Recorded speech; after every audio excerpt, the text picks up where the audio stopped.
दोस्तों, जैसे ही इस बात के संकेत मिले कि वसुंधरा राजे सिंधिया की फिर से राजस्थान की सियासत में वापसी होने जा रही है, उसके बाद से ही वसुंधरा गुट के जो तमाम विधायक हैं, उन्होंने सरकार की पोल खोलनी शुरू कर दी है। डंके की चोट पर बताना शुरू कर दिया है कि ये सरकार कोई काम नहीं कर पाई है। और ये बात मैं यूं ही हवा में नहीं कह रहा हूं।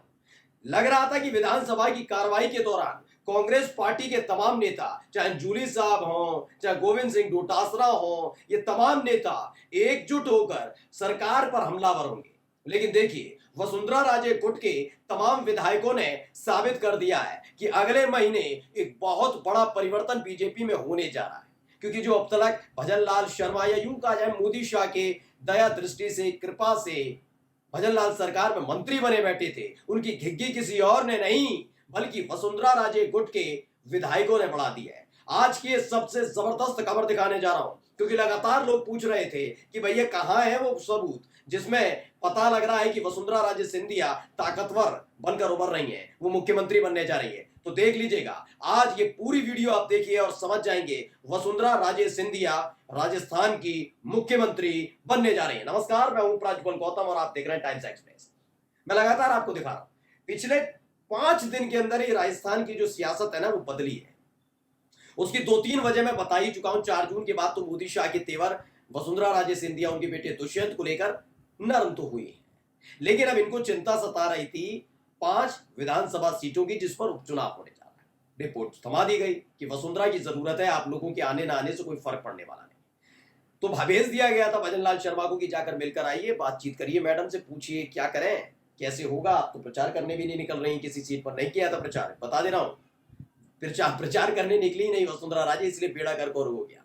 खैर, वो बाद में बताऊंगा। लेकिन अब इसके बाद क्या हुआ, भजन लाल शर्मा गए, वहां से इंडिकेशन दिया गया कि भाई मुख्यमंत्री पद तो वसुंधरा के पास जाएगा।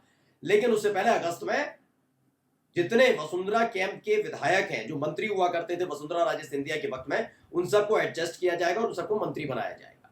तो उसी कवायद शुरू हो रही है। और उसके तेवर देखिए, अब तेवर जबरदस्त कैसे निकल कर आ रहे हैं, पहले मैं खबर पढ़कर आपको बताने जा रहा हूं। ये politics.news है, इन्होंने खबर छापी और क्या लिखा, राजस्थान भाजपा के इन विधायकों ने विधानसभा में अपनी ही सरकार को जमकर घेरा। बिल्कुल ठीक सुन रहे हैं आप, राजस्थान भाजपा के इन विधायकों ने विधानसभा में अपनी ही सरकार को जमकर घेरा है। इसी खबर को देखिए, उदयपुर किरण ने भी लिखा, भाजपा विधायकों ने शून्यकाल में विधानसभा में प्राइवेट बिजली कंपनियों की मनमानी के मुद्दे पर सरकार को घेरा है। लेकिन politics.news ने जो खबर पूरी विस्तार से छापी, उसे पढ़कर थोड़ा बता देता हूं। राजस्थान में भाजपा विधायक श्रीचंद्र कृपलानी और प्रताप सिंह सिंघवी ने अपनी ही सरकार को विधानसभा में घेरा। ये कौन कौन है विधायक, पहले मैं बता देता हूं आपको। श्रीचंद्र कृपलानी है और प्रताप सिंह सिंघवी है। ये दोनों ही जो वसुंधरा राजे सिंधिया है उनके कैंप के बताए जाते हैं। और मैं इससे जुड़ी एक खबर भी आपको दिखा दूं, जिससे आपको विश्वास हो जाए कि ये बात हवा में नहीं कह रहा हूं। ये पढ़ लीजिए, हिंदुस्तान की खबर थी। कब की खबर है ये, तारीख भी दिखा देता हूं, 20 मार्च 2024 इसी साल की है, मार्च की।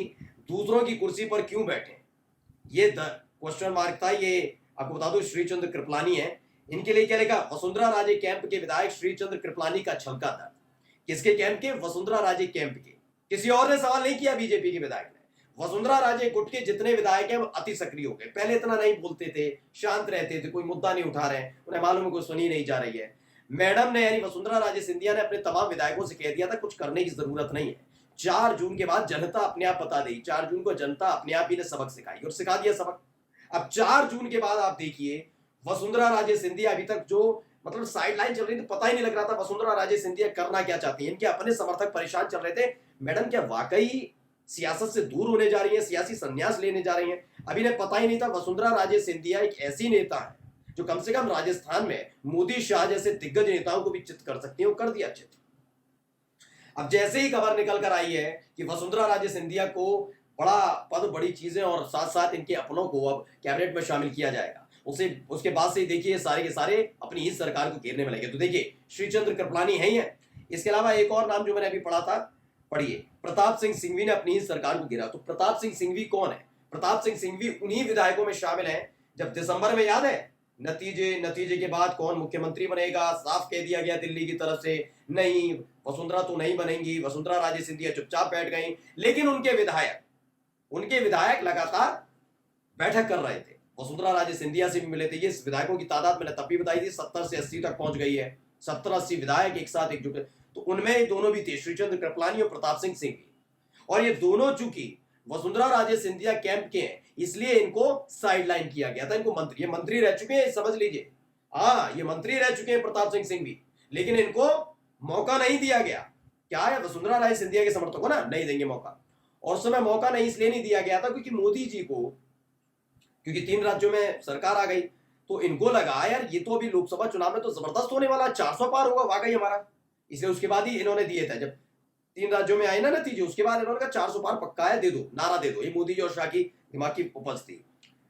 तो उस दौरान इन्होंने वसुंधरा राजे सिंधिया को साइडलाइन करने का पूरा प्रोग्राम बना लिया था कि अब तो 5 साल वसुंधरा राजे सिंधिया कुछ बोल ही नहीं पाएंगी, क्योंकि एक तो 3 राज्यों में सरकार, अब राम मंदिर की मैं प्राण प्रतिष्ठा कर दूंगा, और जबरदस्त 400 पार, दोबारा प्रधानमंत्री, और ये शिवराज सिंह चौहान, ये वसुंधरा राजे सिंधिया, ऐसे नेताओं को साइडलाइन करूंगा, ठिकाने लगाऊंगा। और वसुंधरा राजे सिंधिया चूंकि राजनीति की अच्छी पकड़ रखती हैं, कम से कम हिंदी पट्टी राज्य में, वो गुजरात से आते हैं, मोदी जी समझ नहीं पाए, तो उन्होंने 4 जून का इंतजार किया। तो इनके जो अपने समर्थक थे, इनको साइडलाइन किया गया, इन्हें पैदल कर दिया। उन्होंने कहा कोई दिक्कत नहीं, विधायक तो है, विधायक चुनकर आए, तब भी विश्वास पात्र रहेंगे वसुंधरा राजे सिंधिया की। और अब खबर क्या है, भजन लाल जा रहे हैं, मैडम जी मान जाइए, मैडम जी मान जाइए। यानी अपनी ही पार्टी के विधायक अब इस तरीके पे अटके हुए हैं कि इस बार लॉलीपॉप नहीं चलेगा।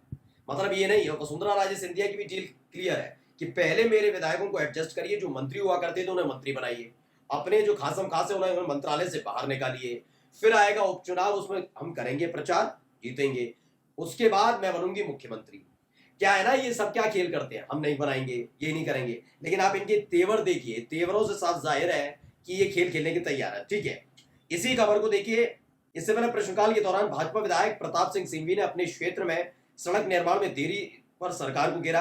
वहीं श्रीचंद्र कृपलानी ने कहा, एक तरफ तो देखिए क्या कहा गया, श्रीचंद्र कृपलानी ने कहा एक तरफ तो सरकार जनसंख्या नियंत्रण की बात करती है, वहीं ऐसे क्षेत्रों में कम जनसंख्या का हवाला देते हुए सड़क हॉस्पिटल भी नहीं बनाती है।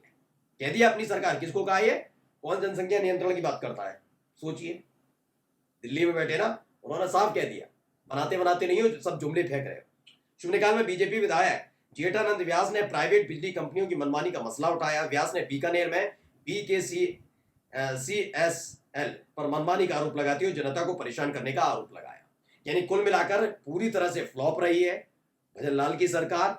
ये वसुंधरा राजे सिंधिया के विधायकों ने विधानसभा के अंदर कहा है, यानी कांग्रेस को कुछ करने की जरूरत नहीं पड़ी, और ये तेवर यूं ही नहीं आए। आप सोचिए, जनवरी से आता है, जनवरी, फरवरी, मार्च, अप्रैल, मई, जून, जुलाई, 7 महीने, तकरीबन 6.5 महीने बीत चुके हैं। 6.5 महीने बाद पहली दफा है जब वसुंधरा कैंप की तरफ से इतनी जोरदार आवाज विधानसभा के अंदर सुनाई दी हो। नमस्कार।